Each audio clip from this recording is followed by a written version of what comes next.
rainy day in Washington. It's always that day. It's always that way. It's nothing new, but we're back and we're doing some stuff on not that. Spent the last few days just cleaning that out, like I said, after the last video, which if you haven't seen, go ahead and check out. This thing is back up and running. The Turbo 5.3 stock bottom end GMC Envoy, our sleeper build here on the channel.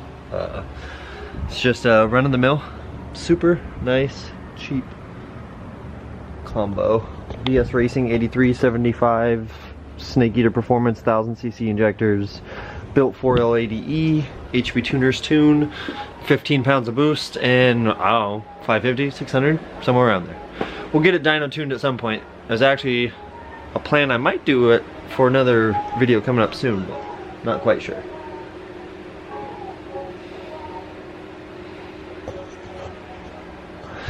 Swear 2 Russian people just drove by in full 80s tracksuits. That's cool. So yeah, like I said, we're just back here today.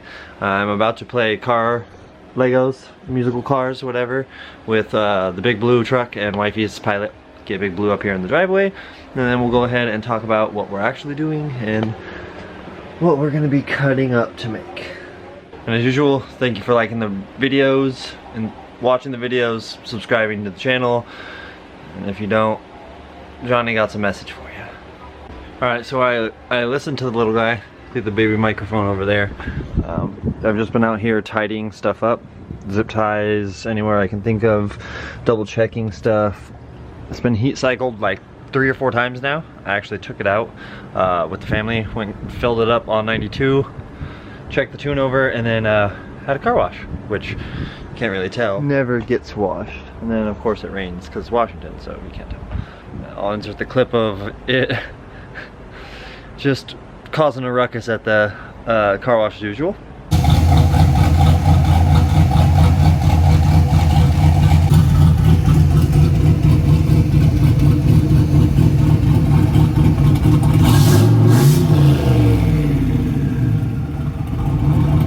And like I said before, I've just been cleaning this guy out. There's a bunch of little things I want to change. The hardware on the buttons. I have a bad habit of while I'm sitting there playing with them, which then puts my thumbs on the buttons, and that's a big no-no. Everything is actually nice and spotless again. Gotta vacuum it out just a little bit, but there's no mold anywhere. It smells good, which is awesome. There's a couple little things that I'm gonna be changing out over the next week or so, and then possibly, which will be leading up to the dyno. 4-wheel drive switch doesn't do anything anymore because it's a 2-wheel drive 80E now, so that's going to be going for some new goodies, which will be replacing that crappy boost gauge. Probably be doing a custom enclosure to house this or something like that, but that's all stuff for later. Different day, different video. Focusing on this today, and namely the fact that this outer tie rod is one piece all the way to there, and that means steering stabilizer, pop those. Theoretically I could leave the tires on, and thinking about it, I actually might leave the tires on. If I leave the wheels and the tires on, it's gonna keep, with the weight of the truck and the weight of the wheels, it's gonna keep everything straight. And when I knock that tie rod loose, or tie rod ends on both sides loose, because it's one piece, I don't want the alignment wiggling. The truck drives really nice now. Could go get it realigned. It's no big deal, but we're just gonna try and keep it as straight as possible. But for now, let me move this chair. But we have a Ruff Stuff Specialties 1-ton tie rod end kit. Uses 1/2-inch wall DOM tubing. This is pretty stout. It's actually pretty crazy. Wonderful machined bungs. These are just fantastic. So we'll be going ahead and getting this measured, obviously cut, welded. These things are such an insane fit up. You have to get it like perfect, and that's pretty wild. So, oh boy, I need that back. Ooh, that would have sucked. But like I said, I'm gonna go ahead and get the old one off.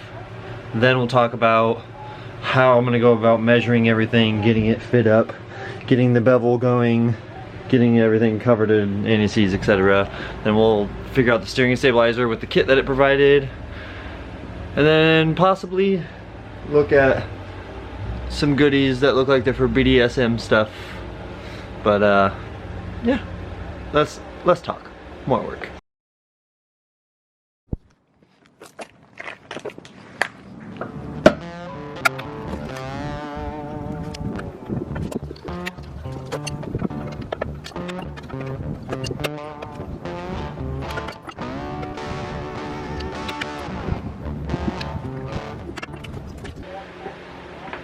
So, of course, I'm an idiot, and I let all GoPro batteries die. I got them all charged now, though, but pulled the stock tie rod assembly off. This giant guy. This outer, the only one that you can actually remove, was toast. This does nothing at all, and it clunks back and forth in the actual joint. Like a 1/4 of an inch. It's a lot of movement. This is garbage. This is one of the reasons I wanted to pull this thing out. These are 16th wall tubes. This is just yucky. So obviously we're replacing that with the Ruff Stuff Specialties 1/4 wall, like I said. Before we dive into that, because I already have one of the tie rod ends installed out there, so we can go out there and show you how to measure it. When we started the video, I was showing you the 2-wheel drive, 4-wheel drive switch in the Envoy, and we were talking about some goodies sitting there. So I ordered this a couple days ago. It's supposed to be here Friday. Today is Monday. I actually haven't opened it to make sure it's the right thing, so I could be wrong. AM, let's see if it wants to focus. X series. Trying to do it a little fancy. You know, we have the X series AFR. AM is my favorite gauges. It is the right one. So I was just gonna match up with the X series boost gauge because I have a like an eBay special piece of crap boost gauge in there that still has a vacuum line that I had to run to it. Like through the dash, through the center console, through the heater vent, and it's just terrible. But this, oh, scary. We went with the, let's see if it wants to focus, the True Boost. So we can adjust boost. So what this does, gives me an electronic boost gauge and also a MAC valve and wiring for it. So we can actually install an electronic boost gauge with it. So I'm actually excited about this. It's a little double-sided sword. If that's what I want to use as my term here, I'm not sure. We have a 5-pound spring and a 20-pound spring. We have the 10-pound spring in it, and we have a 5-pound spring in it as well. Makes about 15 pounds of boost. Thinking we're gonna go ahead and pull all of those springs back out of the gate. Let's get this open. And when we do so, I'm thinking we leave the 5-pounder in so we could have low PSI. So I installed this 90 already. We'll put the MAC valve probably over there. So I'm thinking that, yes, stoked on that. So pull that, like I said. So I'll be for another video. I'm just very excited because I was in the middle of cutting stuff and welding stuff, and then goodies show up. Gotta give myself a little sneak peek.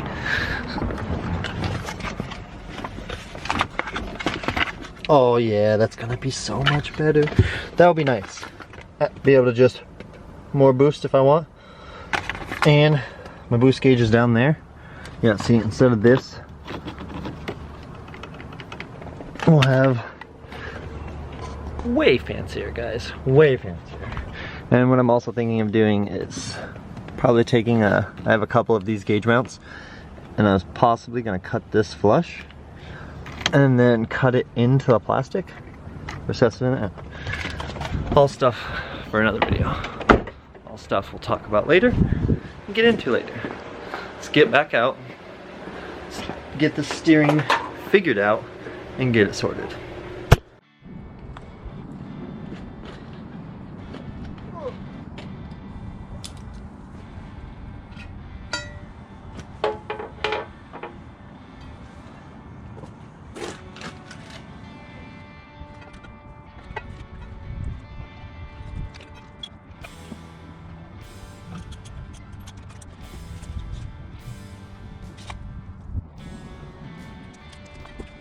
I'm so distracted with this boost gauge, it's terrible.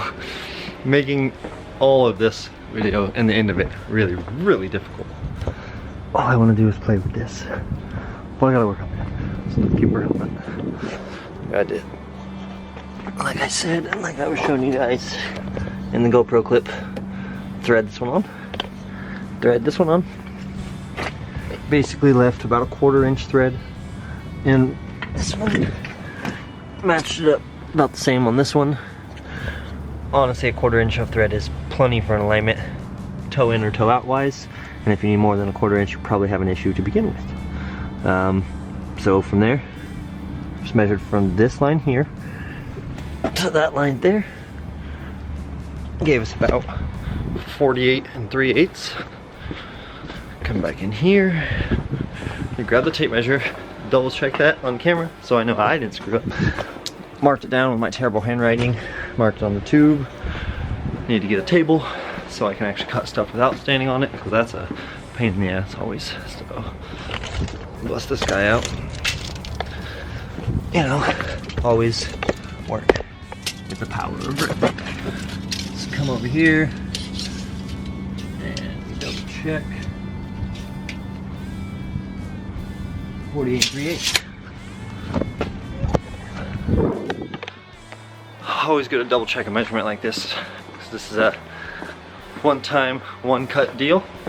Like I said, I'll be MIG welding this with the Miller 175 instead of TIG welding it. I know I can TIG weld it. I know my machine is good enough. I trust my welds enough. I just don't want to do it on the steering part. I don't like the idea of putting my family and, you know, everybody in that giant beast. Not that beast, but the other big beast. And yeah, having 40s on it 70 miles an hour down the road. It's a lot of stress for some TIG welds. So cut this fella and get to some mock-up of those ends with a bunch of antices and some Bernie boys.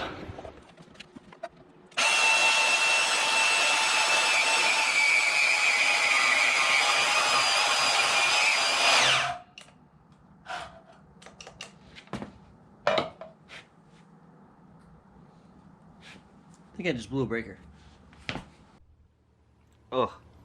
Hate getting stuff in my eye. So red, so watery. And yeah, I blew a breaker in the house, so. Yeah, good job, Joe.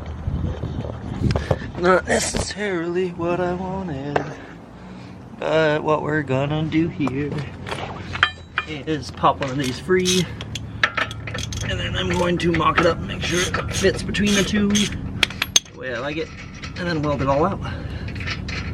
And make sure a possible test drive. See if I die or not.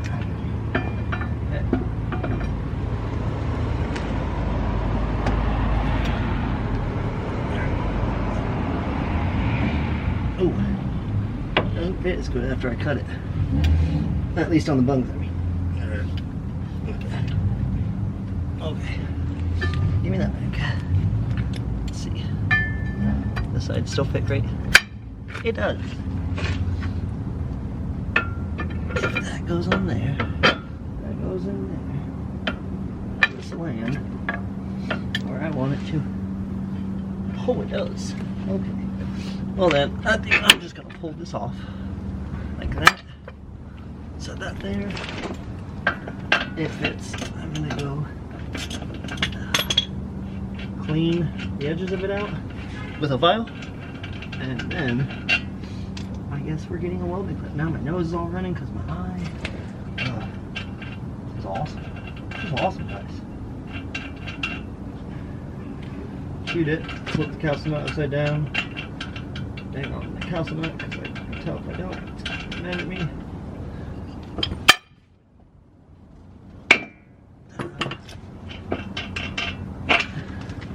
Pro tip.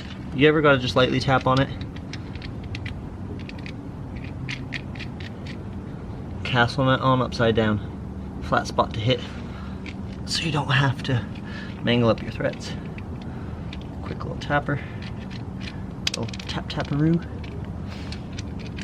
And let's get this back in the garage and weld it out. Okay. Yes. I blew a breaker. So I have half the lights in the garage than I normally would have. Please say that wasn't another breaker. I could be in trouble.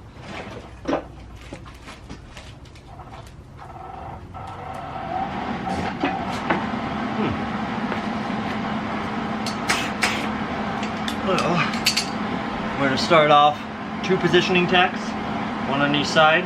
Now, might do 4 in a cross pattern. But I have a cutting glove just covering the threads on the tie rod and everything. I also have it smothered in, I think I only did 1 side.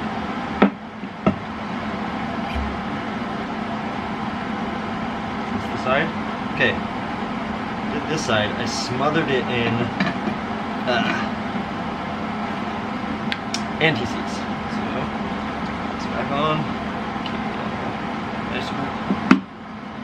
Keep it all nice and safe. Yeah, keeping myself nice and safe. Okay, boys and girls. Visual decks.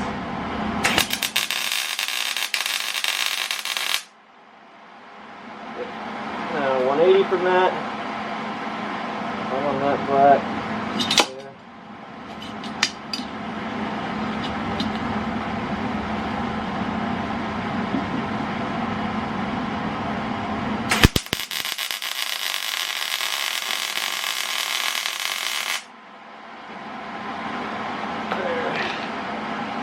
Got some porosity going. What's going on?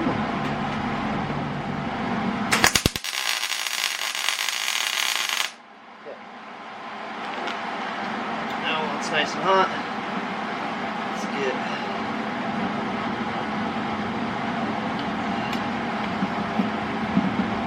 the joint unthread.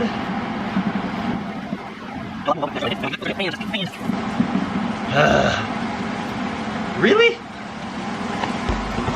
This is wild. Come on, Washington. This isn't fair. I'm trying to do work. Washington cares so much. Okay. 2,000 years later.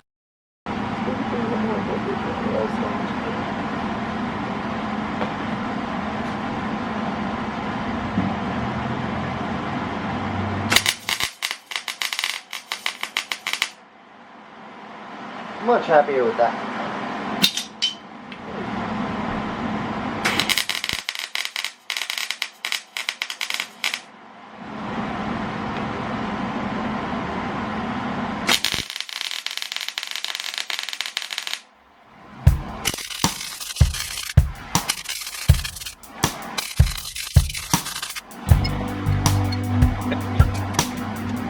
That one came out a million times better and happier. I love that. That's good. That one's not going anywhere. I'm gonna get this guy off. Do I really need to clean this one up at all? I mean, Good enough for the girls I date.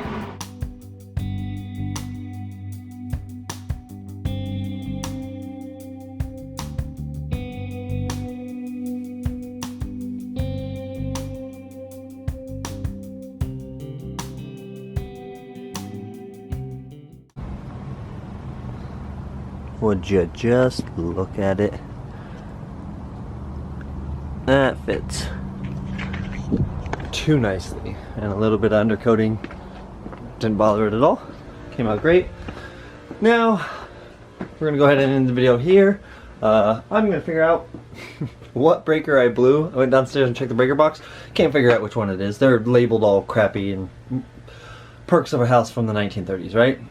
Yeah, so I will be figuring that out, getting the lighting back so we can go ahead and have normal lighting again, because I can't even use the outlets for my fancy stupid thing. Oh jeez. Just one of those days. Fix something, break something, fix something, break something. But before we go ahead and leave you guys there, I have a little surprise here. You're thinking, more parts? Geez, what, just always parts, blah blah blah? No, not always parts. We're gonna go ahead and pop the old laptop open, and this is a log file from the 1/4 mile pull I did with the draggy when I got the draggy. Come on, stupid emails, go away. I don't care about you. Clear all these notifications real quick. Okay, so log file. Normally most people know there's a certain timing that you want per boost. So here we can see 284 IAT. I put it on the trans brake, about 2,000 RPM. The two-step starts sputtering and spitting. We come over here, and what we're looking for is gonna keep progressing just a little bit. And what we're seeing is, see this guy right here, timing advance? That would be my ignition timing, the spark. So a rule of thumb that I've been learning, picking up from sopping mechanics and tuning and stuff over the years with HP tuners, Holly, Turbo LS stuff in general, 14 PSI, 14 degrees. The magic numbers. I like to go less because I'm not trying to push ragged edges yet. I haven't got that far with any of my builds yet. We're still trying to get to that part. So 14 degrees, remember that, 14 degrees. Keep your eyes here, timing advance. So we're gonna scroll over, we see bang, bang, bang, next gear, climb in. Okay, about 109 miles an hour. It let go about right there. So that, KPA to PSI, it's about 15 pounds of boost. We're roughly 5,100 RPM, still full throttle. And this is gonna be part of it, this is gonna be part of it. Don't worry about those just yet. So everything was good here. I should be what? We'd say 14-ish degrees. 19 degrees on 92 octane pump gas. That would be why that piston is now shaped like that. On E85 I might not even have been safe there. Like on pure E85, I'm not really good with this portion of tuning and stuff yet. Maybe like on methanol or something I could have been safe. But I know on pump gas on 92, that's a big no-no. That's a big no-no. So we can see, and actually before that it had leaned out on the big end too. So I was a 12 something AFR at 19 degrees of timing. We now understand why the Envoy blew up, the 55 blew up the first time, and everything. I've been scaling my tunes for my injector data, and when I scale my tune, I haven't been verifying that it's been coming up on the cylinder air mass, which equates to, there's a big spiel portion thing that's going to be coming up in a video for the Envoy when we start dynoing, making power, etc. But the main thing is I was way too far into the timing, way too far. So what I did was went and pulled a bunch of timing out of the boost areas. So we should be able to take this thing out and beat the crap out of it. That's why we got the boost gauge. That's why I'm going to pick up some new tires so we can get rid of these ones in a good way. But that's all stuff for a coming video in the next few days. Like, comment, subscribe, tell a friend. We're going to be doing stuff. Lots and lots of stuff. Sorry, I'm just really excited to put this boost gauge in. I've wanted to do one of those for a long time, and it going in the Envoy is a big thing. I'm very happy with that. Starting to get back to that whole wanting to keep this, but I'm rambling. Like, comment, subscribe. I'll catch you guys later. Average Joe Builds out. And you guys thought I wasn't going to take it on a test drive. You guys are crazy. Of course we're going on a test drive.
Zerks, it'll be a lot better. I didn't grease either of those rod ends. But I'm happy. Now we'll end it out. Average Joe Builds out.